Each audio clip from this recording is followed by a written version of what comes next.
Hey, hey, friends! Welcome to Chalking Up the Walls.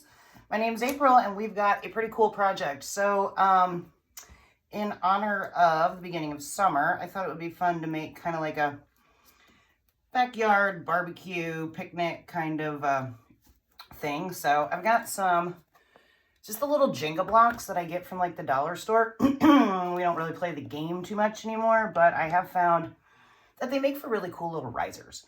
So let's start by getting these painted, and I'm using our chalk paste in the color cherry. So I'm just going to just coat them, just paint them up a little bit. Our paste actually paints really well. If it's a little thick, you just add a little bit of water in your lid, but it slides right across, and it does like give you really great coverage. So you typically only have to do one coat, which is nice. So let's get the tops of these covered.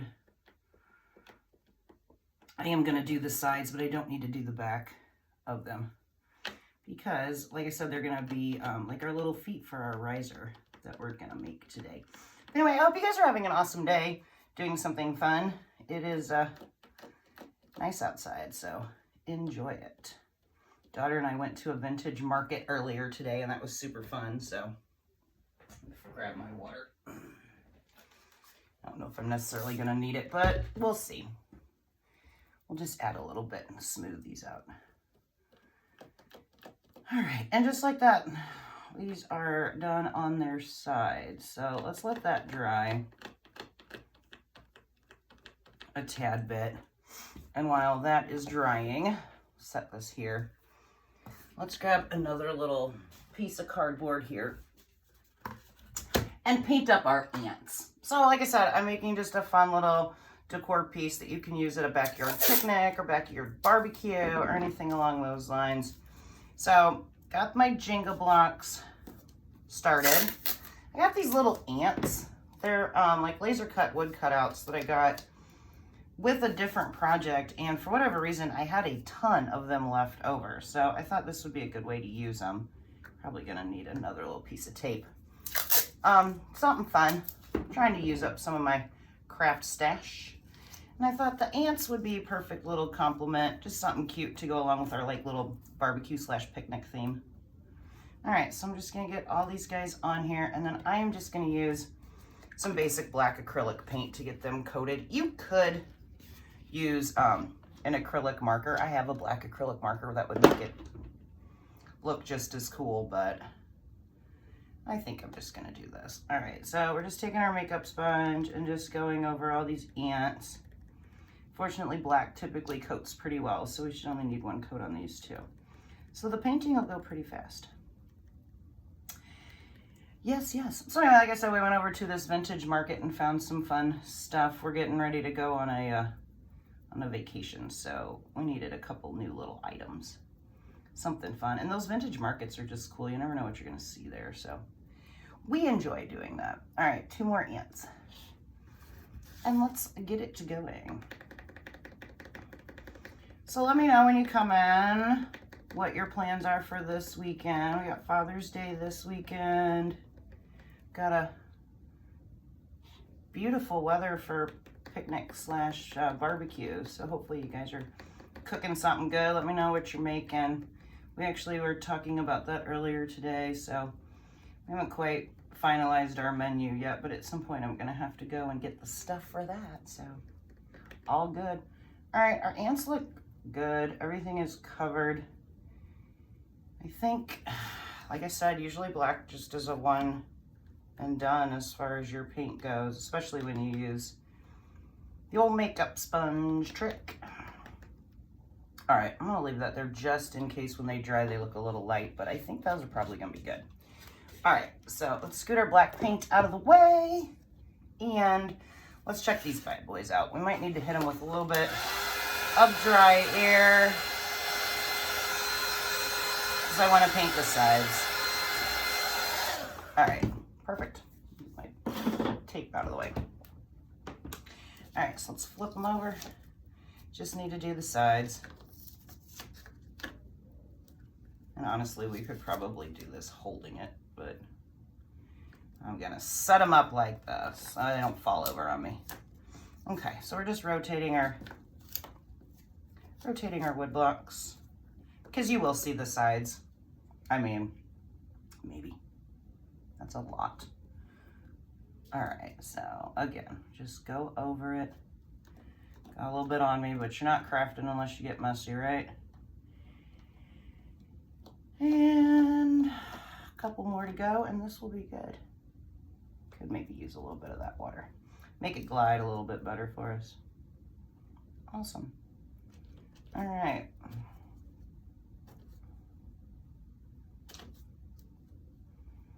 Two more to go here. And at this point, we can probably start working with our main surface and let those naturally dry. By the time we get done with this, these guys will be good and we can do our other side and we will be ready to go. All right, so again, let's scoot these up here, out of the way. And then, I have paste all over me, but it's fine. Non-toxic, washes quite nicely, so it's all good. All right, so our main surface that we're using is called an outside the box frame refill, but basically it's just a thin piece of wood. I have a handful of these in my stash, and I thought this is gonna be like the perfect size, right? So that's what we're doing. Okay, and what I like, what is convenient for this project anyway, keep your cardboard, guys. As you see, I paint on cardboard all the time, so these are good pieces of cardboard to paint on, so I keep them. But the plastic we do not need. So it's wood grain on one side, and it's kind of got a whitewash on the other side. So it's nice with this whitewash is that I don't have to paint it, because I want the back of it, like the base, to be white. So fortunately, it's already white. It is a little rough though, so I'm gonna take my sanding block and just gently go over it, just to smooth out that wood. It's a raw wood, so you'll get like little uneven grooves and whatnot, but a little sandpaper does the trick every time.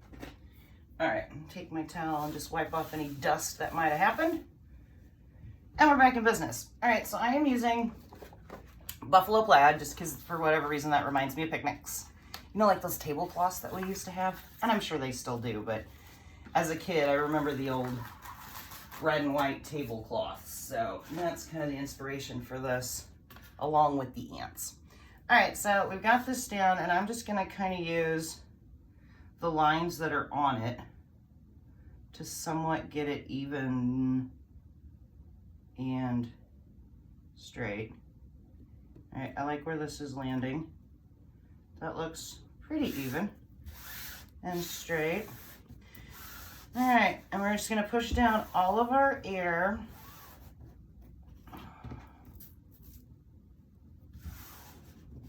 Excellent. All right, and then we're gonna take our, you know what, let's do this with a big one. It's technically called a small squeegee, but it's one of the bigger ones. And since we're doing it all in one color, this will make quick work of it. So I'm just gonna take my dry squeegee and go over this. Again, just trying to push out any air that may be happening. And then we're just going in. And like I said, we're doing it all in this red cherry color. So we're just gonna scoop a healthy amount up and see if we can't get it in a couple swipes. All right, so we just got it on our squeegee. We're gonna start close to the end here and go all the way across it. And just cover the entire thing, kind of pushing, not hard, but you know, pushing that paste through. Make sure we get all of our edges.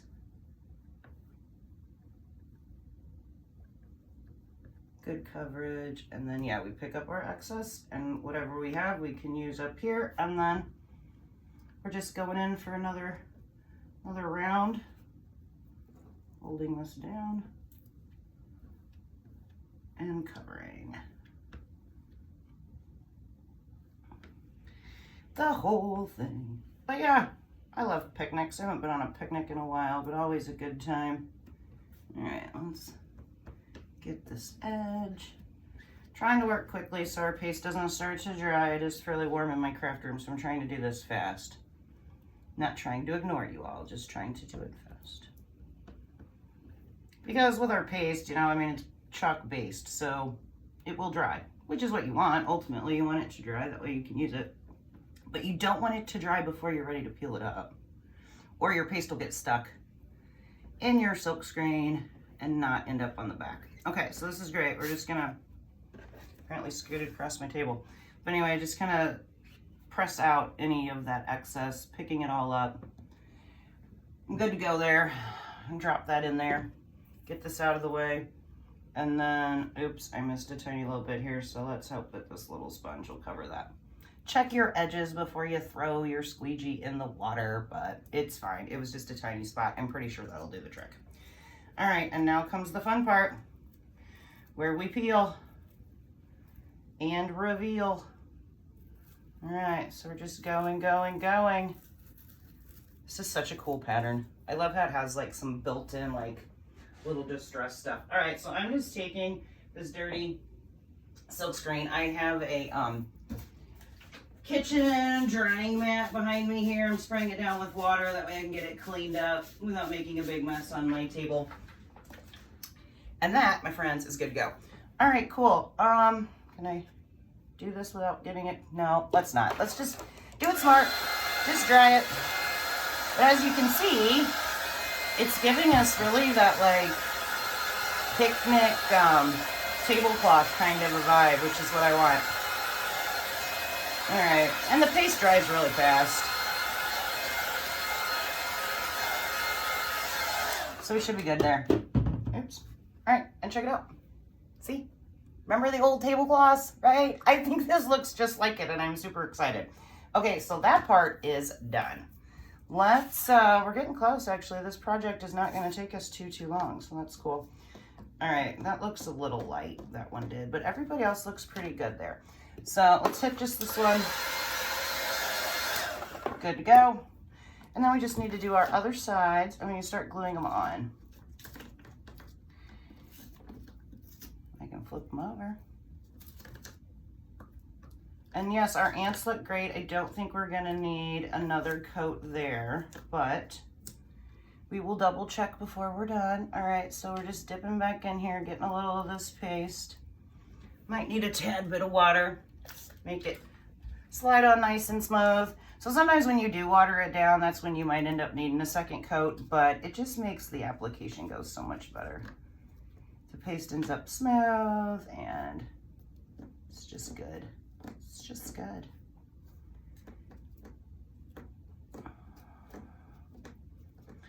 Right. And like I said, we don't have to do the bottom part because that part's going to get glued to the underside of our faux picnic tablecloth, so you won't see it. It'll just be covered with glue. All right, there's that. And there's that. Make sure there's a little divot there. All right, so we got all of our Jenga blocks covered. You can get other type of like things to make your own risers from, you know, like your hobby stores and anywhere, but honestly, these Jenga blocks are like super inexpensive and just like really easy to work with, so I like to use them. Why not? And they're like the perfect height. If for some reason you wanted your riser to be taller, you can always glue two together and make it like extra tall, but this is gonna be perfect for what I want. All right, so those are dry-ish, almost dry.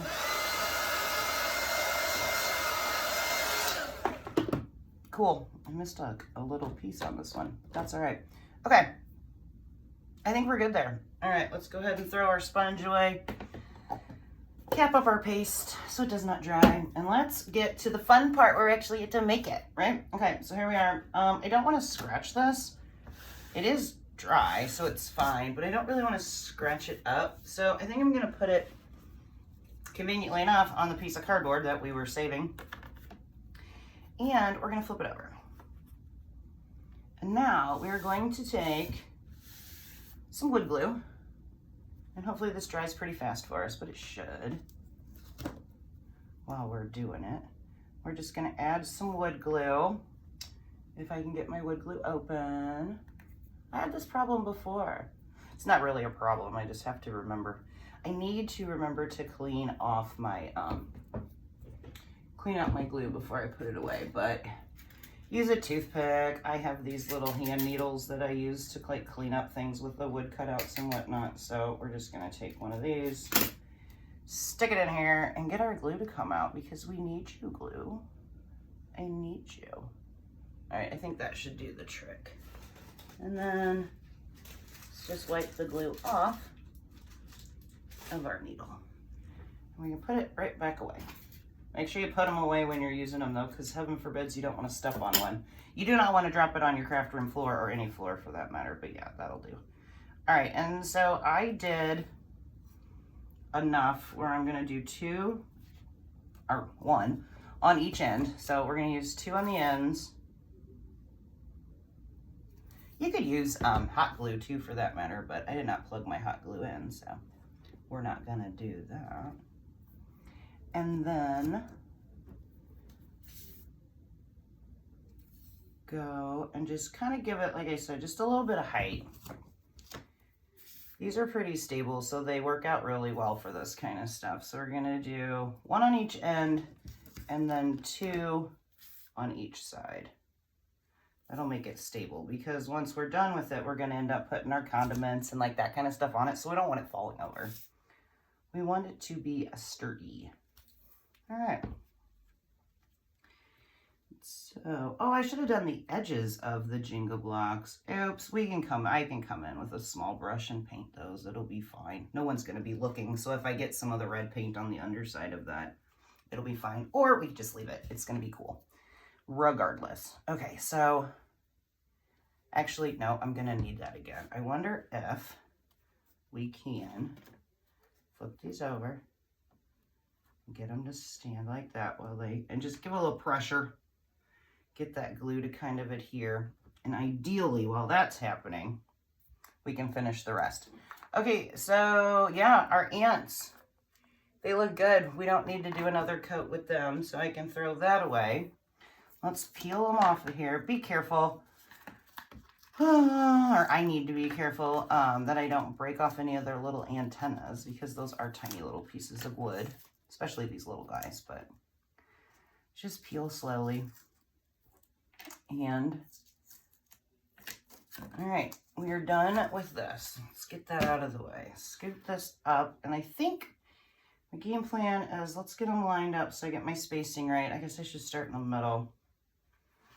Let's see. So right about here. And then this one can go down here. And then these two can be here and here. You guys seeing the vision? Are you seeing it? All right, let's glue our middle one down first. Make sure we get him in the middle.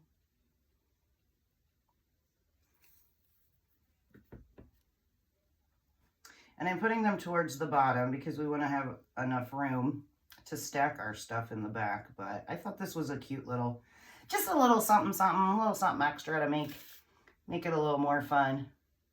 I think the kids at your barbecue would get a huge kick out of the little ants, as long as they're not afraid of bugs. But I feel like most kids are not. All right, we got our ants going. Ants, ants, ants. This guy on here. And just our 2 little baby ants. So we did 3 of the big ants, as you can see, 2 of the little ants. Fill in this space here. Like I said, just give it a little extra touch. You know, if you didn't have the ants or didn't like the ants, it's not necessary, but I think that it really adds a little something fun to it. Okay, so we're just gonna try to make sure that they look somewhat like even. And I think we're there. We are. Okay, so let's put this down here. Again, we're just gonna give kind of a healthy press to make sure that our bases are good to go. Our ants should be fine. All right, y'all, and that, my friends, is how easy and fun it is to make your own picnic / barbecue decor. So we're gonna turn it around just so you can see it. And check it out. Pretty cool, I think anyway. And then my thought is that you'll put this, you know, on your picnic table, on your whatever side table, and then you can have your little container with all your forks and spoons, and then you could have your condiments up on here. So you would just set them here like so, and you have a really cute little display for your summer picnics or barbecues or just outdoor activities in general. And then the kids and the, you know, everybody, not just the kids, everybody would know where to go. Just be like, find the tablecloth. You need a fork? Find the tablecloth, right? So fun, so easy, and just a good time. All right, guys. Well, thank you ever so much for jumping in. I hope I inspired you to make a little bit of outdoor decor. If you were worried about, you know, anything like getting rained on or being able to wipe it off, you definitely could spray it with like a matte sealer.